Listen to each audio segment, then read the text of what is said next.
Sometimes when we're servicing a furnace, we may go ahead and get the heat running by the thermostat upstairs, and we'll go down the crawl space or up into the attic to start working on it. And some of the tasks that we need to do, the furnace needs to be running. For other tasks, the furnace needs to be off. And a lot of technicians, and I was one of them for a long time because that was how I was taught, will just walk up to a furnace that's in mid-heating cycle and just turn it off at the switch.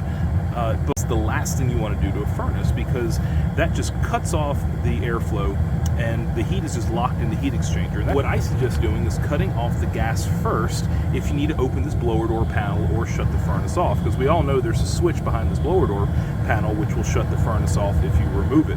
Now, I don't recommend turning it off at the gas valve, because especially on an older furnace, you might turn it off and it might not turn back on. Guess what? You just walked up to a functional furnace and now you just broke it. Now, the better way to do it is to use the gas shutoff valve.